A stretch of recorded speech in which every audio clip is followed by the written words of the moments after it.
श्री शिवलीला अमृत कथासार अध्याय 2. श्री गणेशाय नमः. जेथे सदा सर्वदा शिवस्मरण चालते तेथे भोग, मोक्ष आणि सर्व प्रकारचे कल्याण असते. नाना प्रकारची संकटे व दारुण विघ्ने बाधत नाहीत. संकेताने किंवा विनोदाने किंवा कोणत्या तरी निमित्ताने शंकराचे स्मरण घडले तरी सर्व पापे नष्ट होतात. परिसाला नकळत लोखंड लागले तरी त्याचे सुवर्ण होतेच. अमृत नकळत प्राशन केले तरी अमरपणा येतोच. तसेच विनोदाने सुद्धा शिवनाम मुखात आले तरी पापे नष्ट होतात. याविषयी सुताने जी सुरस कथा सांगितली ती श्रोत्यांनी ऐकावी. विंध्य पर्वतात एक व्याध राहत असे. तो पशु आणि पक्षी यांचा घात करीत असे. तो मोठा हिंसक व निर्दयी होता. त्याने पुष्कळ अपराध केले होते. तो एकदा धनुष्यबाण घेऊन पारत करण्यास अरण्यात गेला. त्याने फासे आणि जाळे आपल्या खाकेत धरले होते. हिरवट रंगाचे कवच अंगावर घातले होते. हातात अंगुली त्राण घातले होते. शिवाय इतर शस्त्रेही घेतली होती. त्याने अरण्यात एक शंकराचे मंदिर पाहिले. तो दिवस शिवरात्रीचा होता.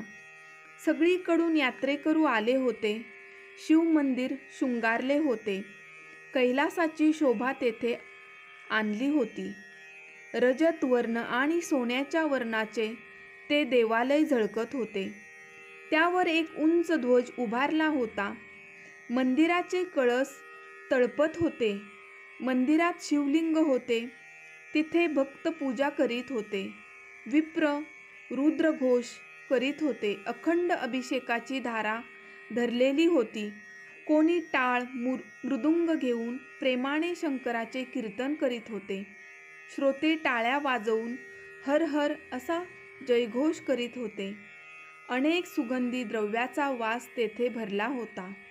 अनेक दीप लावले होते. त्यांचा प्रकाश सर्वत्र पसरला होता.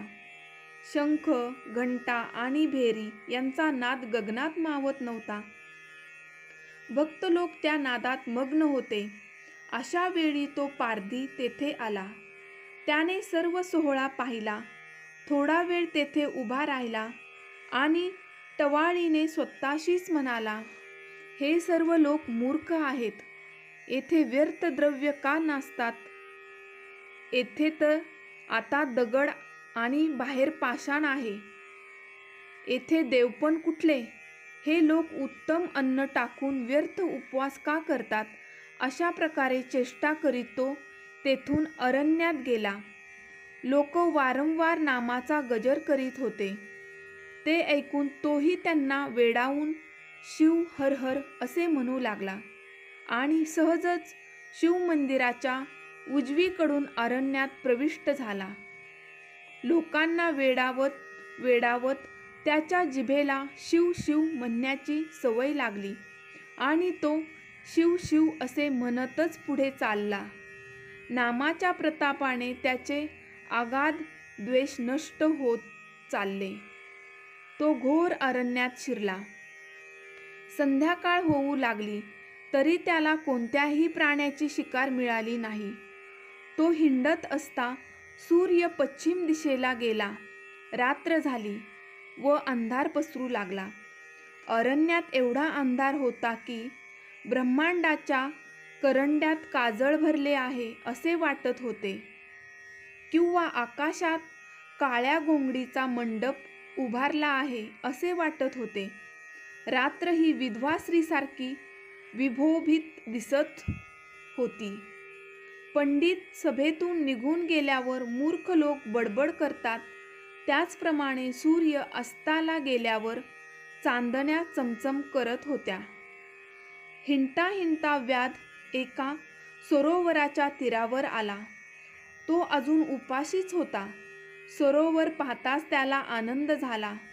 भाग्यवंताच्या घरी ज्याप्रमाणे सर्व तऱ्हेची संपत्ती असते त्याप्रमाणे त्या सरोवरात रात्री विकासी कमळे शोभत होती. सरोवराच्या तटावर एक मोठा बेलाचा वृक्ष होता. योगभ्रष्ट लोक ज्याप्रमाणे पुन्हा खाली कर्मभूमीवर जन्म घेण्यास येतात, त्याप्रमाणे बेलाच्या डहाळ्या खाली वाकल्या होत्या. तो व्याध त्या वृक्षावर चढून बसला. अकर्ण धनुष्य ओढून त्यावर बाण लावून तो सावजाचे निरीक्षण करीत बसला. त्याच्या दृष्टीआड बेलाची पाने येत होती. ती तो उजव्या हाताने तोडून खाली टाकू लागला. खाली जमिनीवर ब्रह्मदेवाने स्थापन केलेले एक शिवलिंग होते. त्यावर अनायाने बेलाची पाने पडू लागली. अशा तऱ्हेने व्याधाकडून नकळत शिवरात्रीचे व्रत चालले होते. त्याला उपवास आणि जागरण घडले होते. त्याच्या जिभेला हर हर म्हणण्याचा चाळा लागला होता आणि शिवलिंगावर बेलाची पाने पडून पूजनही घडत होते.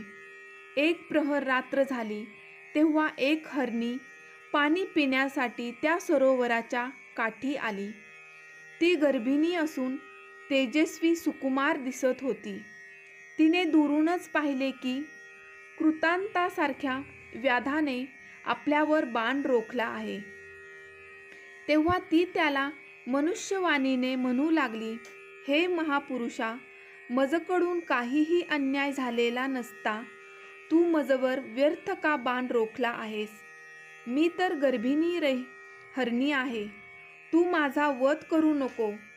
माझ्या उदरात सूक्ष्म अज्ञानी गर्भ आहे. माझा वध केल्यास तुला फार मोठा दोष लागेल. एक रथ भरून छोट्या जीवांना मारले तर एक हरिण मारल्या एवढे पातक लागेल. 100 हरणांच्या वधांनी एका बैलाच्या हत्येचे पातक लागते. 100 बैलांच्या हत्येने एका गोहत्येचे पातक लागते. 100 गोहत्या केल्यास एका ब्राह्मणाच्या वधाचे पाप लागते आणि 100 ब्रह्महत्या केल्यास एका स्त्रीवधाचे पातक लागते. 100 स्त्रियांच्या हत्येपेक्षा एका गुरुचे हत्येचे पातक जास्त असते आणि एका गर्भिणीच्या वधाचे पातक गुरुहत्येच्या शतपट असते. तरी माझा अन्याय नसताना मला येथे अरण्यात का मारतोस? व्याध म्हणाला, माझे कुटुंब घरी उपाशी राहून माझी वाट पाहत आहे. मीही अजून उपाशीच आहे. पण तू हरणी असून एवढे शास्त्र कसे सांगतेस? तू मनुष्यासारखी बोलतेस याचे मला आश्चर्य वाटते आणि हृदयात दया उपजते. तरी तू पूर्वी कोण होतीस? तुला एवढे ज्ञान कोठून मिळाले ते सर्व मला सांग. ती हरणी म्हणाली, पूर्वी देवदानवांनी समुद्रमंथन केले त्यावेळी निघालेल्या रत्नात मीही रंभा नावाची अप्सरा म्हणून उत्पन्न झाले. मला पाहून देव मोहून जातात. अनेक तपाचे आचरण करून तपस्वी माझी प्राप्ती करतात. माझ्या नेत्रकटाक्षाच्या जाळ्यात देवांचे मनोरूप मत्सबद्ध होतात. माझ्या अंगाच्या सुवासाला भुलून ऋषीरूपी भ्रमर धावतात. माझे गायन ऐकण्यास देवरूपी हरणे धावतात. मी स्वर्गातील दिव्य भोग भोगून व सौंदर्याने उन्मत्त होऊन शिवभजन, शिवरात्र, सोमवार, प्रदोष वगैरे सर्व सोडले. अमृतपान करायचे सोडून मद्यपान करू लागले.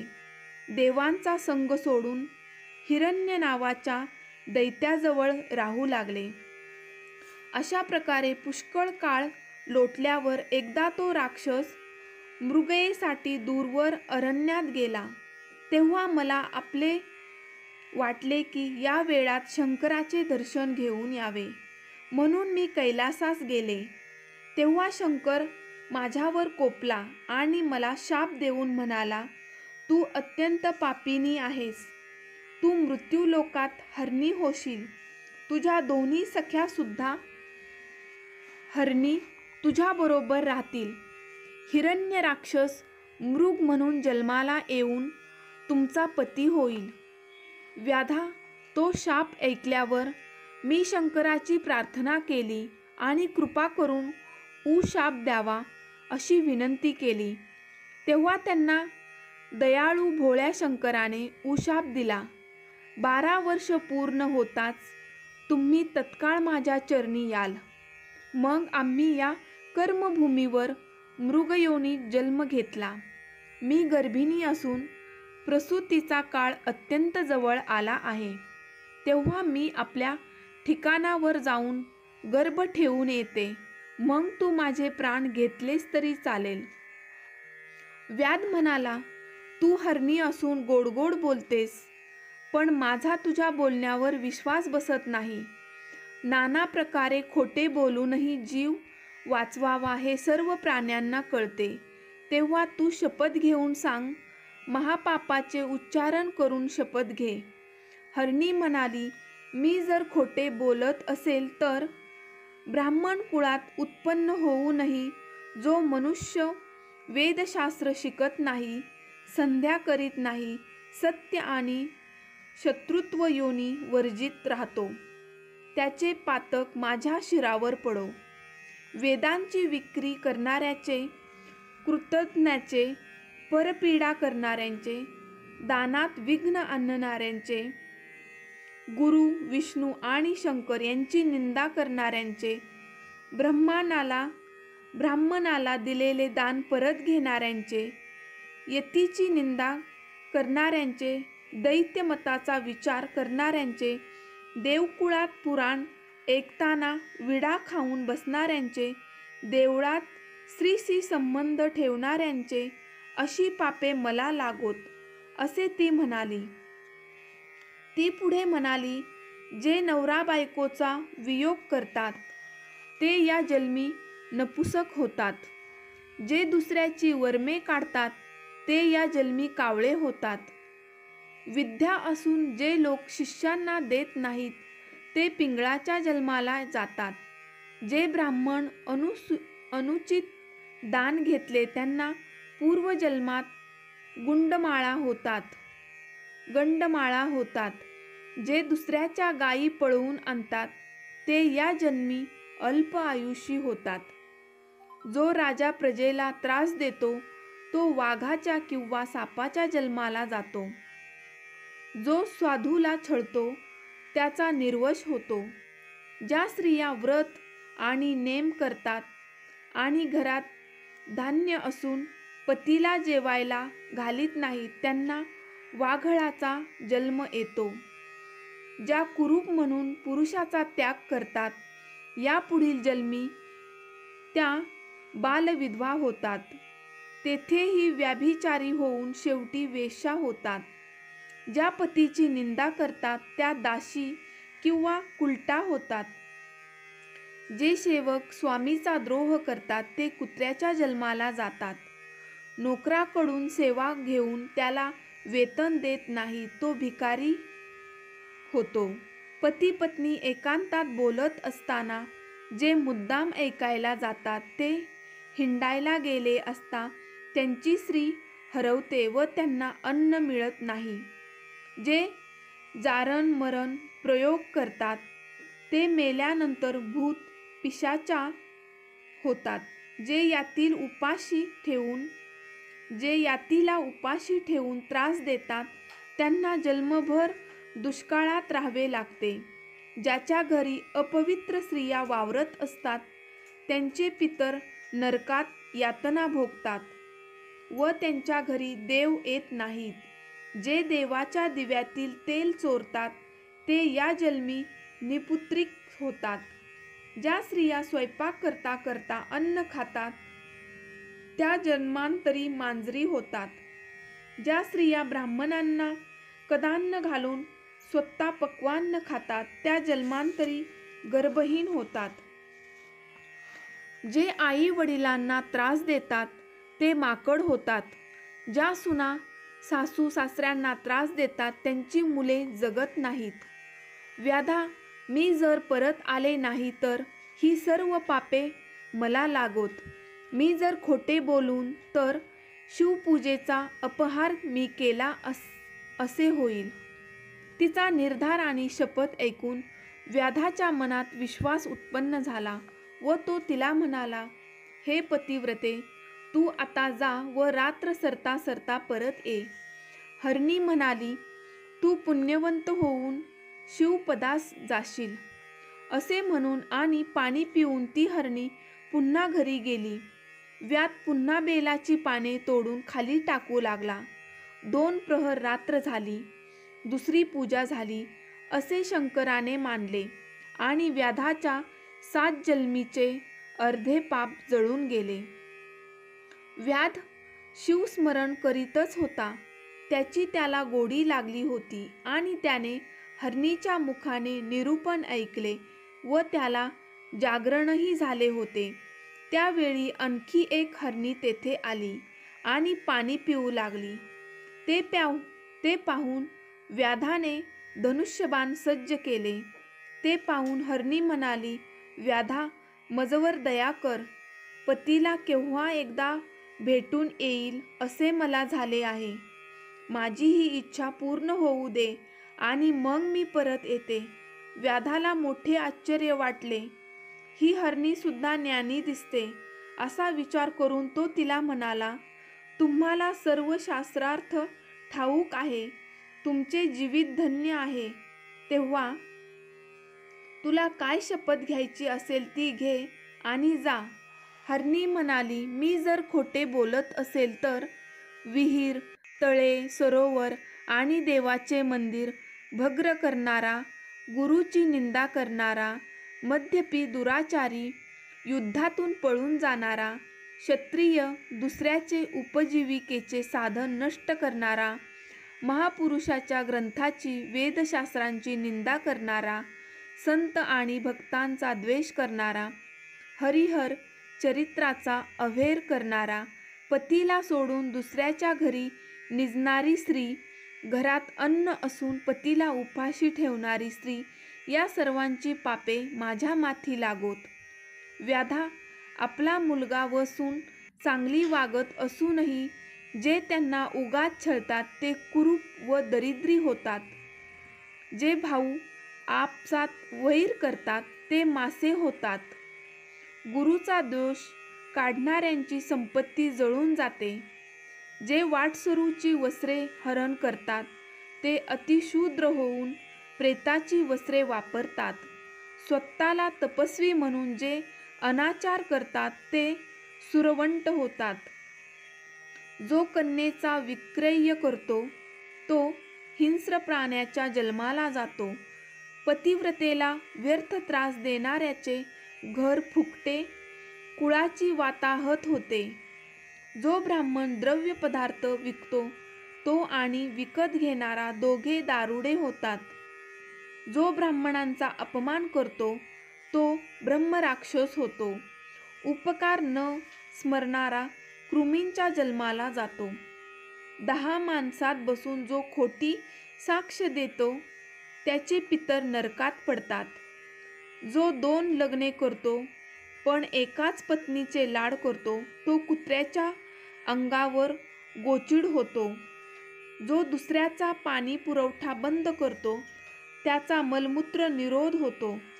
साधूची निंदा करतात त्याचे दात पडतात.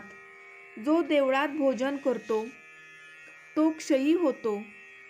राजाची निंदा करणारा मंदाग्रीत्रस्त होतो. ग्रहणात जेवतो त्याला पित्त होते. मुले पळवून परदेशात विकतो त्यांना अंगावर कोड उठते.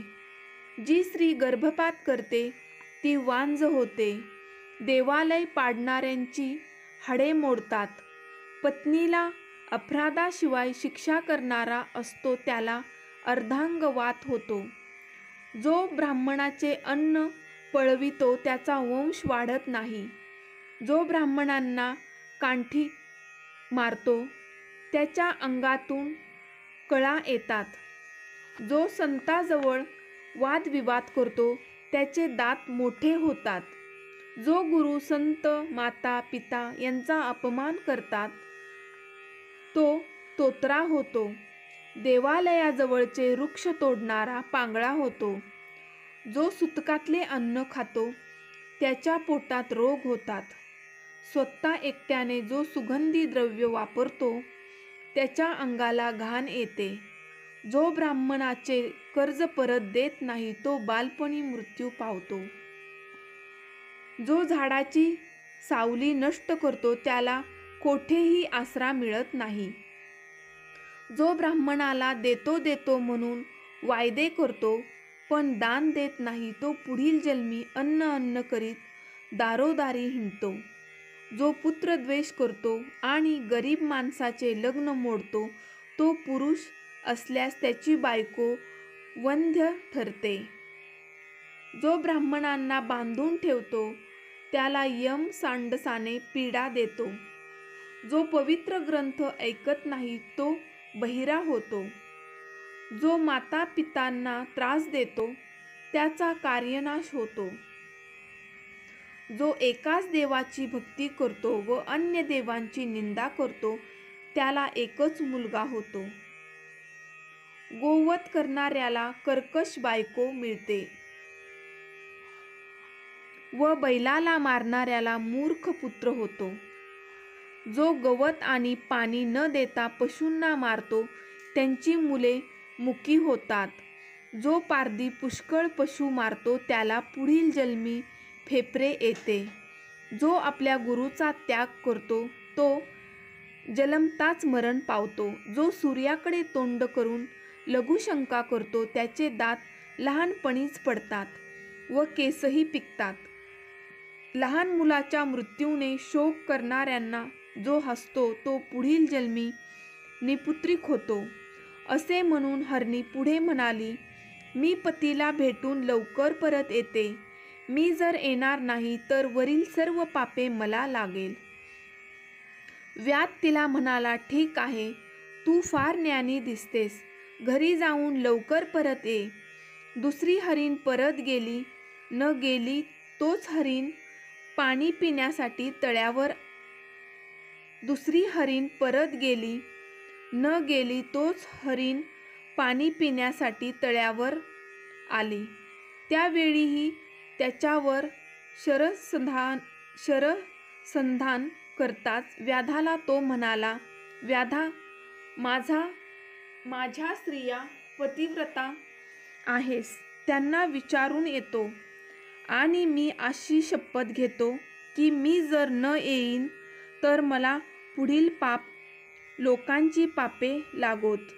कीर्तनात विघ्न आणणाऱ्यांचा निर्वश होतो. शूद्र ब्राह्मकर्म करीत असेल तर नरकात जातो. तीर्थयात्रेत विघ्न आणणाऱ्याला सर्वांगावर जखमा होतात व तो नरकात जातो. शास्त्रात ज्यांना प्रमाण नाही अशा कूट कवित शूद्र विषयांवर करणारा निपुत्रिक होतो. एकादशी आणि शिवरात्रीला उपोषण न करणारा असेल तर त्याचे हातपाय वाळतात. शिवहरी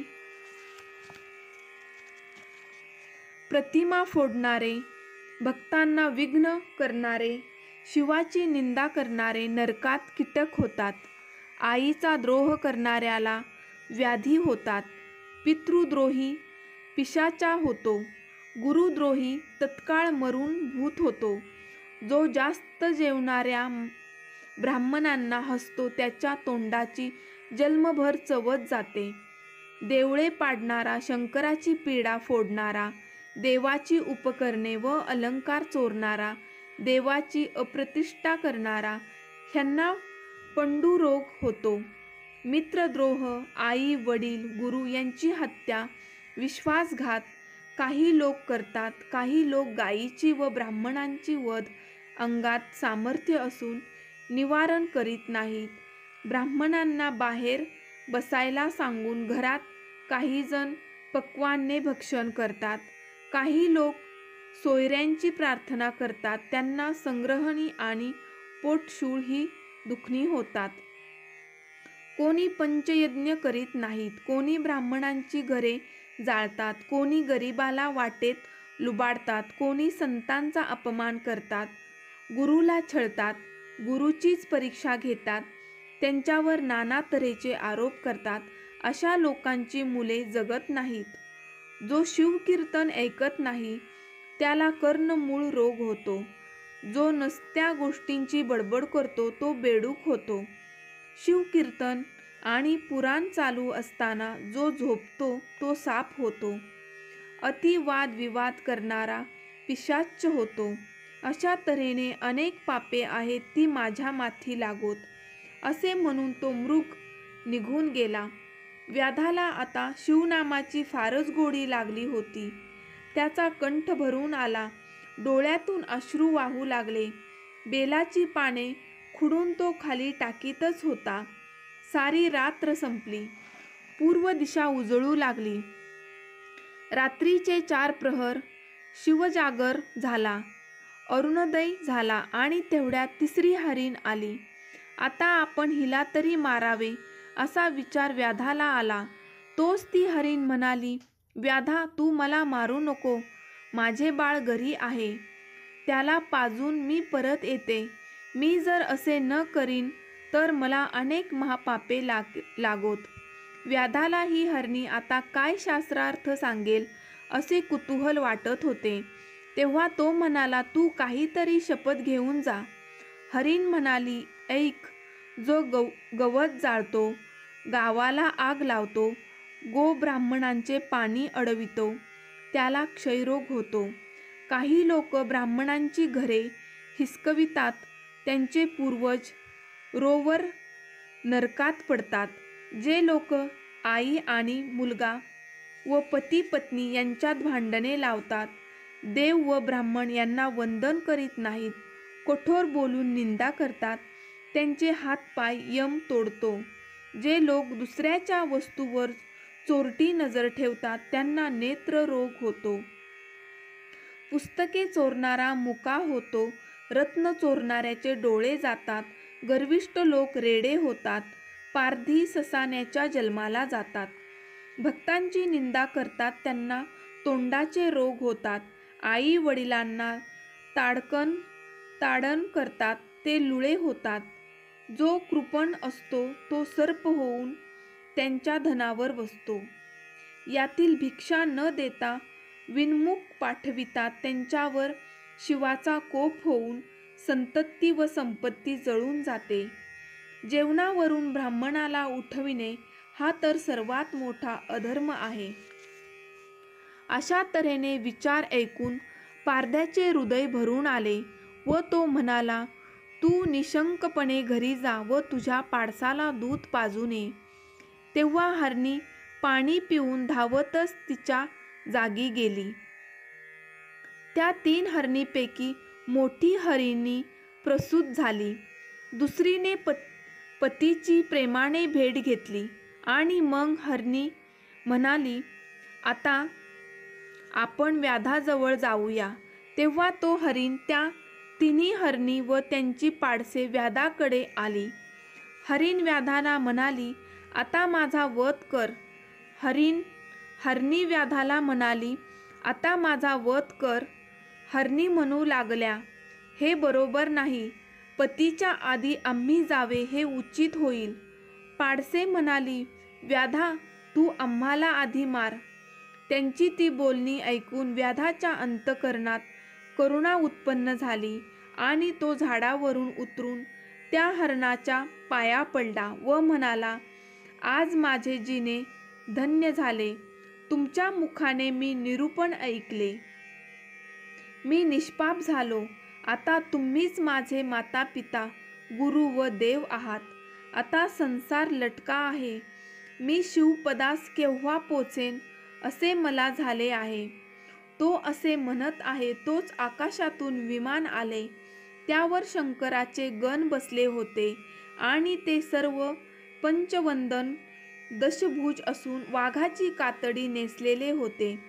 त्यांचे तेज अद्भुत होते. किन्नर दिव्य वाद्य वाजवीत होते. विद्याधर गाणी गात होते. देव पुष्पवर्षाव करू लागले होते.